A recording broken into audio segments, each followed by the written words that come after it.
It's so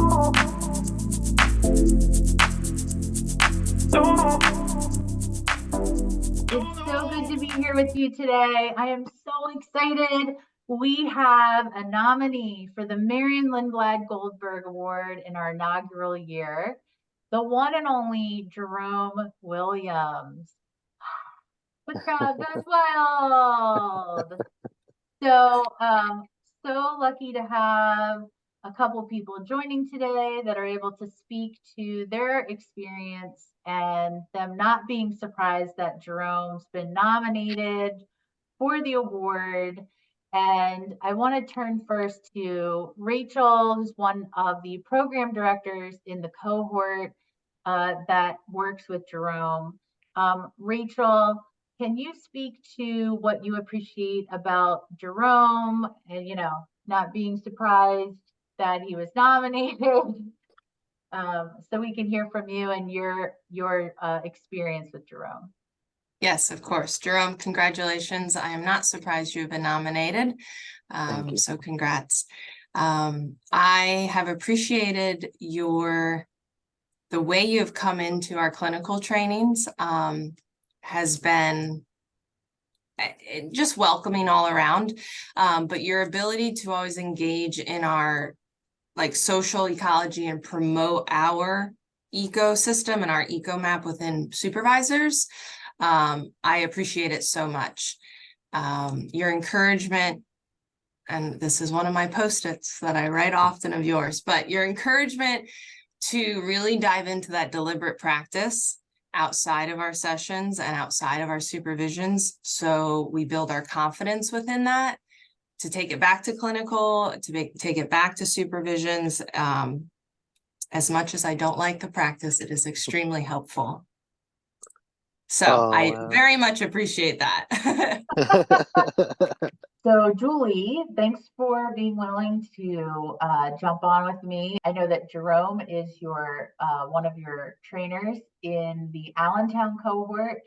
So can you talk about what you appreciate about Jerome as a trainer?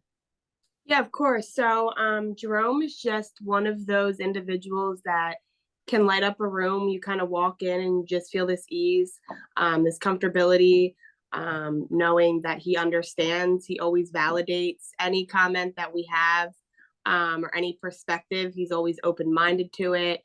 I just really admire the ability that he has to ease any negative emotion or tension in a room and to make those around him feel very comfortable. How has working with Jerome as a trainer, how has that informed your work as a therapist? So I think it's helped me personally and professionally in a way that he's allowed me to grow, in that he makes me feel comfortable when there is maybe a lack of understanding in a perspective or in a stage of the model. He's never quick to assume or come to any, judgments, but really open-minded and helping me feel confident in what I know and confident in the ability to speak up and to talk about, my expertise and my life experiences. And that he's really good at putting things into perspective and giving those reframes to make it easier for me to understand things, which I have found very helpful within my growth edge and development professionally and personally. Wow. Yeah, I know, right? I always like, Jerome is here. I can relax. Yeah, right. Exactly. It just is.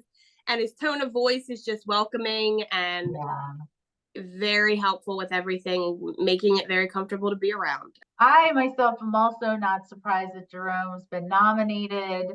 I think that Jerome just has this deep warmth and ability to soothe people by just engaging very authentically as he is. And I think the other part is that his presence is very validating, and he yet has this beautiful ability to challenge in a way that makes people actually feel more accepted and understood And he really does a beautiful job at honoring this legacy of Dr. Lindblad-Goldberg, because he truly sees the family's strengths and resources in every case he comes across. He's excited and thrilled to have the opportunity to have a little part in this family's journey towards healing. So well deserved, Thank you. Jerome. Thank you. So That's so of sweet. course.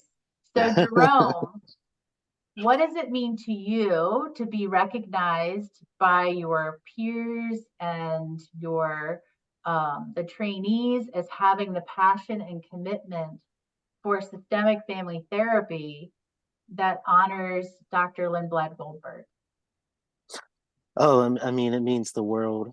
I'm super excited, super blessed to be here. I just believe so much in the ecosystem, and how we're all a part of something larger.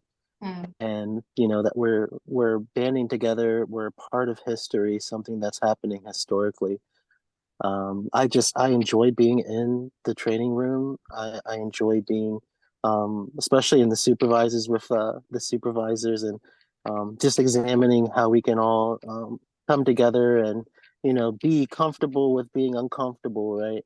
I think what sustains me in doing the systemic work is knowing that I don't have to operate in isolation. That I can turn to, again, my larger ecosystem, to be able to make systemic changes that need to happen. I think oftentimes we could find ourselves operating in isolation, but I think that's the beautiful thing about our model is it tells us to lean into strengths. It tells us to lean into others, so that way we can make a larger impact. So how has the adversity and challenges that you've faced, do you think, contributed to your growth and development? oh wow, I think competency and chaos is what really comes to mind for me. Being able to tolerate discomfort has been one of the biggest things that's been pushing me. Just reminding myself that this is all a part of growing, and as Rachel said earlier, just engaging in deliberate practice, even when it's uncomfortable for me, right? Even when I'm looking adversity, in the eye and saying, you know what, I have to self-regulate, and then just say the thing that needs to be said or do the thing that needs to be done, has been something that's just helped me professionally. It's helped me personally, and I'm just so grateful. Grateful for Allentown. I'm grateful for you, Jen, and just all of the directors, Rachel. Just really thankful for everybody. So thank you. Yeah.